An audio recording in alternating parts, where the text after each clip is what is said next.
तो dear students, एक बार आपका फिर से स्वागत है इस ज्ञान एक्सप्रेस 24/7 चैनल पे। तो आज आपका जो टॉपिक है वो है बहुपद। इस वीडियो में हम बहुपद के बेसिक चीज़ों को समझेंगे कि आखिर बहुपद क्या है, फिर प्रश्नावली 2.1 के सभी प्रश्नों को सॉल्व करेंगे। और सभी प्रश्न है ही कितने, बस एक ही प्रश्न है, लेकिन सबसे ज़रूरी ये है कि आप इस वीडियो में इसके पूरे बेसिक को समझ पाएंगे, है ना। जब आप बेसिक को समझ जाएंगे तो आप इसके प्रश्नावली 2.1 और 2.2 के सभी प्रश्नों को सॉल्व कर सकते हैं बड़े ही आसानी से, क्योंकि 9th में आपने कुछ चीज़ें सीख रखी है बहुपद से रिलेटेड, तो आपको 10th में लगभग उसी से रिलेटेड चीज़ें समझनी है तो बहुपद ही, है ना। तो इसमें हम सवाल को सॉल्व करने से पहले इसके बेसिक को समझते हैं ना। चलिए एक पेज पे इसके बेसिक को समझते हैं कि आखिर इसका बेसिक क्या है, क्या है इसमें ऐसी कौन कौन सी चीज़ें जो हमें पढ़नी है। तो इस चैप्टर का नाम हमारा क्या है भैया? इस चैप्टर का नाम है बहुपद। क्या नाम है? बहुपद। तो बहुपद को हम समझेंगे कि बहुपद कहते किसे हैं, है ना। ये थोड़ा ऊपर लिख गया है, इसको हम क्लीन करते हैं, यहाँ लिखते हैं। अभी ये आपको क्लियर दिख रहा होगा। बहुपद किसे कहते हैं पहले हम ये जानते हैं, है ना। तो बहुपद जो होता है उसका एक रूप होता है, वो रूप इस तरह से होता है जिसे हम द्विघाती बहुपद कहते हैं। ax² plus bx plus c बराबर 0 के रूप का होता है। इसको हम द्विघात समीकरण भी बोलते हैं और बहुपद भी बोलते हैं। लेकिन बहुपद हम किस किस चीज़ों को बोल सकते हैं? तो पहली बात तो आप ये जानिए कि बहुपद किसे बोलते हैं। तो हम ये कह सकते हैं कि जब हम चर और अचर जहां पर हमें मिल जाए, चर और अचर के मेल से जो बनता है, चर और अचर के जो मेल से बनता है उसे हम बहुपद कहते हैं। यानी कि इन दोनों का मल्टीप्लाई होता है या फिर इन दोनों को प्लस भी कर देते हैं, तब इसको हम बहुपद कहते हैं। इसे हम क्या बोलते हैं? बहुपद कहते हैं। जब चर और अचर का गुणा कर दे। अब आप सोच रहे होंगे चर किसे कहते हैं, अचर किसे कहते हैं, ये भी समझते हैं। देखो चर जो होता है उसको हम कुछ इस तरह से कहते हैं, X Y Z A B C D, इन सबको हम चर बोल देते हैं। जो हमारा गिनती से अलग से लिया गया मेहमान के रूप में, उसको चर बोल देते हैं। आप ऐसे कह सकते हैं कि ए टू जेड इन सबको हम चर में ले आएंगे और अचर में आ जाएगा आपका गिनती 1 से लेकर कोई सारी गिनती, जितनी सारी गिनतियां होती हैं हम अचर में ले आएंगे, ठीक है। अब अगर मैं कहूं कि बहुपद क्या है, तो सबसे पहली पॉइंट आपको ये नोटिस करना है कि कोई भी चर जो होगा उस चर की घात हमेशा पूर्ण संख्या होगी। इस बात को आप ध्यान रखिएगा कि चर की घात क्या होगी? चर की घात हमेशा पूर्ण संख्या होगी। कैसी संख्या होगी? पूर्ण संख्या होगी। ये बात आपको ध्यान रखना है। और चर की घात कभी भी निगेटिव में नहीं होगी और रूट में नहीं होगी। इस बात को भी आपको ध्यान रखना है। चर की घात कभी भी क्या नहीं हो सकती है? निगेटिव नहीं हो सकती है। हिंदी में बोले तो ऋणात्मक नहीं हो सकती है, निगेटिव नहीं हो सकती है। पूर्ण मतलब समझ रहे हैं, पूरी संख्या होनी चाहिए, मतलब अटे बटे उसमें नहीं होना चाहिए। किसी भी चर की घात 1/2 नहीं होगा, मतलब बटे में हो ही नहीं सकती है। ये बात ध्यान रखिएगा। किसी भी चर की घात, जैसे ये चर है, इसकी घात -3 नहीं हो सकती है। अगर ऐसा है तो आप इसे बहुपद नहीं कह सकते। ये बात क्लियर है? अगर ऐसा है तो इसे आप बहुपद नहीं कह सकते हैं। अब मैं आपको बता रहा हूं, जैसे मैंने ये कहा चर और अचर को बहुपद कहते हैं। मतलब चर मान लीजिए आपका y है और y के साथ यहाँ 3 लगा है, +2 लिखा हुआ है। अब हम पूछ रहे हैं क्या इसे बहुपद कह सकते हैं? तो आप कहेंगे हाँ। क्यों? क्योंकि इसमें अचर भी है और चर भी है। अचर और चर है इसलिए इसको बहुपद कहेंगे। इसकी घात 1 है, 1 मतलब इसकी घात 1 मतलब पूर्ण संख्या है। पूर्ण संख्या, कोई बटे वटे नहीं है, माइनस वाइनस नहीं, इसलिए क्या है? बहुपद है। ये बात क्लियर है? बिल्कुल। अगर मैं कहूँ 3y लिखा है और प्लस में 5 लिखा है, क्या ये बहुपद है? बिल्कुल है। क्यों? क्योंकि हमें इनसे मतलब ही नहीं है, हमें सिर्फ इनसे मतलब है। समझ में आ रही बात? मैंने कहा सिर्फ 3x लिखा हो। अब आप सोच रहे होंगे 3 से मेरा कोई नाता है? नहीं भाई, मैंने कह दिया 5x लिखा हो, तो क्या ये बहुपद है? अब आप कहेंगे बिल्कुल है। क्यों? क्योंकि ये चर है और ये अचर है, और चर और अचर मिला मतलब बहुपद। लेकिन लेकिन अगर मैंने इस 5 को ही हटा दिया, अगर मैंने सिर्फ x लिख रखा है, अब बताओ क्या ये बहुपद है? मैंने सिर्फ x लिख दिया, क्या ये बहुपद है? बताइए, बहुपद है?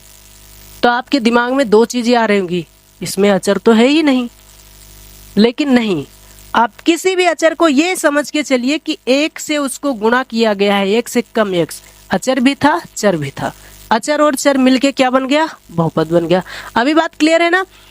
मतलब इसके सामने एक था, एक लिखा नहीं जाता है, तो सिंगल में अगर x लिखा है मतलब बहुपद है, सिंगल में y लिखा है मतलब बहुपद है, सिंगल में z लिखा है बहुपद है, सिंगल में a लिखा है बहुपद है। समझ पा रहे हो? ये सारी चीजें बहुपद है। ठीक है, चलिए ये चीज आपको समझ में आई। अब हमने लिख दिया x की पावर 3 प्लस x की पावर 2। आपने ये सीखा होगा कि बहुपद की घात कैसे पता करते हैं। जो सबसे बड़ी होती है किसी भी चर में, जो सबसे बड़ी होती है उसे बहुपद की घात कहते हैं। अब बताइए, x की घात ये 2 है, x की घात 3 है, बड़ी कौन है? x की पावर 3, तो इसका बहुपद की घात कितनी होगी? तो इसकी घात होगी 3। ये हो गई इसकी बहुपद की घात। बात क्लियर है? अगर मैं पूछूं ये कैसा बहुपद है, तो आप कहेंगे त्रिघाती बहुपद है, इसकी घात 3 है तो इसे त्रिघाती बहुपद कहते हैं, है ना? बात क्लियर है? बिल्कुल, ये बात क्लियर है? तो आप कहेंगे बिल्कुल क्लियर है, हम इसे समझ गए कि बहुपद किसे कहते हैं? जिसकी घात हमेशा पूर्ण संख्या हो उसको क्या बोल देते हैं? बहुपद बोल देते हैं। ठीक है, अब हमने कहा कि बहुपद के कुछ रूप हम समझते हैं, कैसे कैसे चीजें बहुपद में हमें मिलती हैं, कैसी कैसी चीजें मिल सकती है। ठीक है, यहाँ पे बहुपद की घात में हमें कैसी कैसी चीजें मिलती हैं हम इसको समझते हैं। जैसे हमने कहा x की पावर 5, नहीं हमने लिखा x की पावर 1, x प्लस 3, क्या ये बहुपद है? तो आप कहेंगे बिल्कुल बहुपद है। फिर मैंने कहा x की पावर 2 प्लस x की पावर 1 प्लस 5, फिर मैंने लिखा x की power 3 plus x square plus x plus 2, फिर मैंने लिखा x की पावर 3 प्लस 5, फिर मैंने लिखा x की पावर 2 प्लस 1, फिर मैंने लिखा x की पावर 3, नहीं 3 तो लिखा है, 3 तो लिखा है ना, मैंने लिख दिया x प्लस 1, ऐसा भी लिख दिया, और मैंने लिखा x की पावर 4 प्लस 1। इतनी चीजें लिखी। अब इसमें आप देख रहे हैं कि देखो ये भी हमारा क्या है? चर है ना, चर और अचर मिलके क्या बन गया? ये बहुपद है, बिल्कुल बहुपद है। लेकिन ये किस प्रकार का बहुपद है? तो आप कहेंगे ये रैखिक बहुपद है। कैसा बहुपद है? रैखिक बहुपद है। क्यों रैखिक बहुपद है भैया? इस पे एकदम सीधी सीधी रेखा खींच सकते, कोई भी अंक कटने वाला इसके ऊपर नहीं है जिसकी मुंडी कट जाए। क्या इसमें ऐसे सीधी खींच सकते? नहीं भैया, ये तो 2 कट गया, 2 की गर्दन ही उड़ गई। इसका मतलब ये रैखिक तो नहीं है। कैसा है? रैखिक नहीं है। इसकी घात कितनी है? 2 है, तो इसे कहेंगे द्विघात बहुपद। कैसा बहुपद? द्विघात बहुपद, द्विघात बहुपद। अब आप सोच रहे होंगे क्या इसमें इतने सारे पद होने जरूरी है? बिल्कुल नहीं, ये ऐसा भी हो सकता है, ऐसा भी हो सकता है, तब भी ये द्विघात ही कहलाएगा। अगर ये ऐसा लिखा है तब भी ये द्विघात बहुपद ही कहलाएगा। अगर ये x की पावर सिर्फ 2 ही लिखा है कोई दिक्कत नहीं है। तो ये रैखिक है, ये द्विघात है। अब इसमें सबसे बड़ी घात कितनी है? 3 है, तो इसको बोलेंगे त्रिघात बहुपद। क्या बोलेंगे? त्रिघात बहुपद। कितने पद में बहुपद है? तो 4 पदों में, 1 2 3 4, 4 पद में त्रिघात बहुपद इसको बोलेंगे। ठीक, रैखिक बहुपद घात 2 है तो द्विघात बहुपद, घात 3 है तो त्रिघात बहुपद। अब आप सोच रहे हैं घात 2 भी है तो द्विघात बहुपद क्यों नहीं बोल रहे? जब बड़ा भाई है तो छोटे की जरूरत क्या है भाई? इसलिए इसको हम छोटे को नहीं गिनेंगे, इसको गिनेंगे, ये मुखिया है ना, तो त्रिघात बहुपद बोलेंगे, घात 3। अब आप सोच रहे होंगे इसकी तो घात 4 है, इसकी तो घात 4 है, तो इसको क्या बोलेंगे? तो इसको 4 घाती बहुपद बोलेंगे। आपके मन में जो ख्याल आ रहा था द्विघात त्रिघात, तो इसको कुछ और सोच रहे होंगे, नहीं, इसको आप बोलेंगे 4 घाती बहुपद। कितने पद में? 2 पद में। बात क्लियर है? अब आप इसका आराम से बता सकते हैं x की पावर 2 प्लस 1 मतलब द्विघात बहुपद, x प्लस 1 मतलब क्या है, रैखिक बहुपद है, कोई दिक्कत नहीं होनी चाहिए, है ना। x की पावर 3 मतलब त्रिघात बहुपद, x की पावर 5 मतलब x ही जरूरी नहीं है, y भी हो सकता है, y की पावर 5 प्लस 1 भी हो सकता है, 10 भी हो सकता है, कोई दिक्कत नहीं है। ये बात क्लियर है, मतलब आप समझ चुके कि ये हमारा किस प्रकार का बहुपद हो सकता है। अब मैं आपसे ये पूछना चाह रहा हूं कि क्या क्या बहुपद है, क्या क्या बहुपद नहीं है, ये आप बता सकते हैं। मैंने लिख दिया x की पावर -2 प्लस 5, क्या ये बहुपद है? तो आप कहेंगे नहीं, इसे बहुपद नहीं कह सकते, क्योंकि घात कभी ऋणात्मक में नहीं होनी चाहिए, चर की घात ऋणात्मक नहीं होनी चाहिए, ये बात क्लियर रखना। और चर की घात कभी ऐसे भी नहीं होनी चाहिए, चर की घात कभी ऐसे भी नहीं होनी चाहिए, ये बात भी क्लियर रखना, ठीक है। ये चर की घात कभी माइनस और बटे में भी नहीं होना चाहिए, चर की ऐसे भी नहीं होना चाहिए कि x की पावर 2 लिखा है प्लस 5, ऐसा भी नहीं होना चाहिए। तुम सोचो अरे ये तो पूरा भी है, ये तो धनात्मक भी है, नहीं, इसको जैसे ऊपर ले जाएंगे ऋणात्मक हो जाएगा, तो ये भी बहुपद नहीं है। हाँ, अगर ऐसा लिखा हो x की पावर 3 बटे x की पावर 2 प्लस 5, तो आप इसे बहुपद कह सकते हैं। जानते हैं कैसे? क्योंकि आप कहेंगे x की पावर 3 बटे में, देखो x की पावर, इस 3 को हम क्या करेंगे, x की पावर 2 को, 2 से ये 3 में एक घात कट जाएगा, अब सिर्फ एक x ही बचा और x प्लस 5 बचा, यही तो बचा। अरे x की पावर 3 था, नीचे x की पावर 2 था, ये खत्म हो गया, ऊपर एक ही तो x बचा। अरे आप सीधा सीधा ऐसे समझ लेंगे ना, x की पावर 3 को हम ऐसे लिख देंगे 3 जगह x की पावर 3 मतलब 3 जगह, और x की पावर 2 मतलब 2 जगह, प्लस में 5, एक x से एक x कैंसिल, इससे ये कैंसिल, सिर्फ x ही तो बचा, और ये हमारा क्या है, बहुपद है। सिंपल सा लॉजिक है कि नहीं? बिल्कुल। आप ऐसी चीज़ें समझ गए कि बहुपद किस किस को कह सकते हैं। घात ऋणात्मक हो तब भी बहुपद नहीं है, घात बटे में हो तो कहाँ बहुपद हो सकता है, कहाँ नहीं हो सकता है, ये भी मैंने बताया। अगर कहीं ऐसा लिखा हो x की पावर 3 बटे में x की पावर 5 प्लस 2, तो आप इसे बहुपद नहीं कह सकते। क्यों? क्योंकि x की पावर 3 है और ये x की पावर जो 5 है ये ऊपर जाएगा तो माइनस में होगा, प्लस 2। अब आप सोचिए, गुणा करने पर घातें जुड़ जाती है, लेकिन यहाँ माइनस से 5 में से 3 जाएगा तो x की पावर कितनी बचेगी, -2। और घात कभी ऋणात्मक नहीं हो सकती बहुपद की, ये तो आप जानते हैं कि बहुपद की घात कभी भी ऋणात्मक नहीं हो सकती है। ये बात क्लियर है? चलिए, अब मुझे लगता है आपको बहुपद के बारे में सारी चीज़ें पता चल गई कि बहुपद की घात हमेशा पूर्ण संख्या होनी चाहिए, बहुपद की घात कभी भी मतलब पूर्ण मतलब बटे नहीं होनी चाहिए, माइनस में भी नहीं होनी चाहिए। ये सारी चीज़ें क्लियर हो गई, मतलब आप बहुपद को पहचानना जान गए कि बहुपद किसे कहते हैं। अब मैं ये मान के चल रहा हूँ कि आपको बहुपद पहचानना आ गया है। अब इसके अलावा मैं आपको सिखा रहा हूँ, सीधा अभी सवाल पे चलते हैं। बस कुछ चीज़ें और इसमें सीखना है, जिसको हम अब जब हम प्रश्नावली 2.2 में चलेंगे तब उसके बेसिक को अलग पढ़ेंगे। इसमें हम 2.1 के ही बेसिक को पढ़े हैं, ठीक। इसमें कुछ चीज़ें होती है, जैसे हम इसमें ज्ञात करेंगे px के शून्यकों की संख्या, ठीक है। तो सीधा सीधा हम सीधे सवाल पे चलते हैं और हम इसके px के शून्यकों की संख्या ज्ञात कर लेते हैं। इसको हटा देते हैं, इस पेज को ही डायरेक्ट। अब हम इसके px के शून्यकों की संख्या को देखते हैं, ठीक है। ये सवाल आपका है, ये है आपका सवाल। अब इसमें हमें क्या करना है, ग्राफ के मदद से इसको हम समझेंगे। थोड़ा सा इसको नीचे करता हूँ।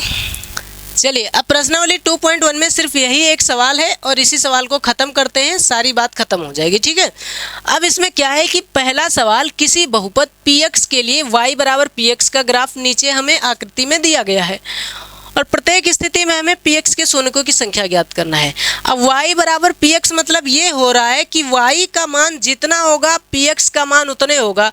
y का मान 0, px का मान 0, y का मान 1, px का मान 1, y का मान 2, px का मान 2।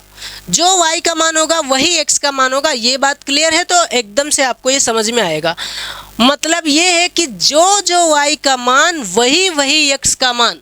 इसमें हमसे पूछा गया px के शून्य की संख्या। मतलब सीधा सीधा है कि x वाली जो हमारा कभी भी ग्राफ बनेगा तो एक, इसको हम क्या बोलते हैं, इसको और इसको, ये हमारा x अक्ष होता है और ये हमारा y अक्ष होता है। इसको हम बोलते हैं क्षैतिज रेखा, इसको बोलते हैं ऊर्ध्वाधर रेखा। यही तो एक्स वाली लाइन और वाई वाली लाइन के अलावा जो अदर हमारी एक लाइन और आती है, वो लाइन एक्स की लाइन पे जहाँ जहाँ टच करती है वो उसके शून्यकों की संख्या होती है। तो हम देख रहे हैं, इसमें एक चीज़ देख रहे हैं, इसको ओरली आप बता सकते हैं, इसको ऐसे सॉल्व कर देंगे, पेन भी नहीं उठाना पड़ेगा, कॉपी पेन की ज़रूरत ही नहीं है। इसमें देखो, ये हो गया आपका एक्स की लाइन, बिल्कुल, ये हो गया आपकी वाई की लाइन, ये भी बात क्लियर है। एक्स और वाई के अलावा जो अदर लाइन होती है, दूसरी जो रेखा होती है अलग से, वो रेखा एक्स की लाइन पे कहाँ टच कर रही है, वही शून्य की संख्या होगी। तो ये एक्स की लाइन है और एक्स की लाइन पे क्या ये दूसरी अलग वाली जो रेखा है आपकी, ये जो रेखा है, ये रेखा, क्या ये रेखा इसको कहीं टच करे? ये काम क्यों नहीं कर रहा है? अभी करेगा, इससे करते हैं। ये वाली देखो, ये वाली जो रेखा है ये अदर लाइन है, दूसरी लाइन, क्या ये एक्स की लाइन पे कहीं भी छू रही है? नहीं छू रही है। इसका मतलब पहले में जो शून्यक की संख्या होगी, शून्यक की संख्या वो क्या होगी भैया? 0 होगी, क्योंकि एक्स की लाइन पे कहीं टच ही नहीं कर रहा है। अब बात हो रही दूसरे की, ये हो गई आपकी एक्स वाई वाली लाइन, ये हो गई आपकी एक्स वाली लाइन। मैंने क्या कहा था, एक्स और वाई की लाइन को छोड़ के जो अदर वाली होती है, जो दूसरी अन्य रेखा होती है, जो अगली रेखा होती है, हम उस पे बात कर रहे हैं। तो देखो, एक्स और वाई को छोड़ के ये वाली है हमारी जो अलग से मिली है। ये अलग से जो मिली है, ये एक्स की लाइन पे कहाँ पे टच कर रही है भैया? कितनी जगह पे टच कर रही है? तो हमारी एक्स की लाइन है और उस पर एक ही जगह तो टच कर रही है, तो इसका उत्तर कितना होगा? 1 होगा। बात क्लियर है एकदम? आपको समझ में आ रहा है? दूसरे का उत्तर कितना होगा? 1 होगा। दिख रहा है एकदम? अब चलते हैं तीसरे पे। अब तो आप खुद ही बता सकते हैं कि ये एक्स वाली लाइन हो गई और ये वाई वाली लाइन हो गई, ये एक्स वाली लाइन हो गई, ये वाई वाली लाइन हो गई। एक्स और वाई वाली लाइन को जो अलग से रेखा हमें मिल रही है, जो अलग से रेखा मिल रही है, वो रेखा देखो भैया कहाँ पे टच कर रही है, बस हमें ये चीज़ देखना है। तो देखो, एक जगह यहाँ पे टच किया, फिर ये तो वाई पे टच करा, ऐसे मतलब नहीं है। यहाँ एक्स पे एक जगह और टच किया, एक जगह और, मतलब 1 2 3, ये एक्स वाली लाइन पे 1 2 3 जगह टच कर रहा है, मतलब इसके शून्य की संख्या कितनी होगी? 3 होगी। ये हो गया इसका आंसर, है ना? नहीं दिख रहा है? बिल्कुल दिखेगा। ये तीसरे का जो आंसर होगा, तीसरे का जो आंसर होगा वो कितना होगा? 3 होगा। कितना होगा? 3 होगा। ये हो गया तीसरे का। चौथे का देखो, एक्स वाली लाइन पे कहाँ टच करा है? ये एक्स वाली लाइन, ये वाई वाली लाइन। एक्स वाली लाइन पे एक यहाँ और एक यहाँ, 2 जगह टच करा है, तो ये चौथे का उत्तर कितना होगा? 2 होगा। सिंपल है ना? शून्यकों की संख्या आराम से ज्ञात कर सकते हैं और ऐसा सवाल आता भी नहीं है। आप ये मान के चलो ऐसा आता ही नहीं है। आ जाए तो आपकी किस्मत, नहीं तो इतना आसान सवाल नहीं आता एग्जाम में। बस ये आपकी जानकारी के लिए है, ठीक है? लेकिन जो दूसरी प्रश्नावली है उसमें से सवाल आते हैं, उसमें आता है भारी भरकम का 4 नंबर का भी एक सवाल आता है, उसको थोड़ा और अच्छे से पढ़ना। 5वें नंबर में देखिए, ये एक्स वाली लाइन हो गई, वाई वाली लाइन हो गई, कहाँ कहाँ टच करा है? 1 जगह, 2 3 4। एक्स वाली लाइन पे 4 जगह टच करा है, 4 हो गया आंसर। लो, इस पे चलते हैं। यहाँ देखो, यहाँ देखो, एक्स और वाई को छोड़ के कहाँ कहाँ टच करा है? 1 जगह, 2 3। अब बताओ, ये तो ऐसे घिसला जा रहा है, पता नहीं कितनी जगह टच कर रहा हो, है ना? ऐसे घिसला नहीं जा रहा है, यहाँ पे देखो, यहाँ ऐसे ऐसे घिसला जा रहा है, तो पता नहीं कितनी जगह टच कर रहा हो। लेकिन एक ही बार छुआ और घिसल गया, तो उससे आप ऐसा मत सोचना बहुत बार टच कर रहा है, नहीं, एक ही बार टच किया है, दोबारा इसने इसको छोड़ा नहीं है, पकड़े हुए है। तो एक यहाँ 2, एक यहाँ 3। इसका उत्तर कितना होगा? 3 होगा। इसका उत्तर कितना होगा? 3। बहुत सिंपल था, आप इसको सॉल्व भी कर सकते हैं एकदम सिंपल तरीके से। चलिए, मैं उम्मीद करता हूँ आपको ये क्वेश्चन बेहतर तरीके से समझ में आया होगा, क्योंकि इसमें कठिन तो कुछ था ही नहीं। मिलते हैं इससे बेहतर अंदाज में अगली प्रश्नावली में, लेकिन आप इसके बेसिक को ज़रूर समझ लीजिएगा, ठीक है? चलिए। तब तक अगर आप इस वीडियो को ज़्यादा बेहतर समझ पाएँ तो आप थोड़ा और लोगों तक ये वीडियो पहुंचाइए, जिससे उनको भी कुछ हेल्प मिल सके। और अगर आपको मुश्किल काम लगता है तो कोई बात नहीं, आप खुद देख लीजिए, खुद जान जाइए, किसी और को बताने की ज़रूरत नहीं है। धन्यवाद।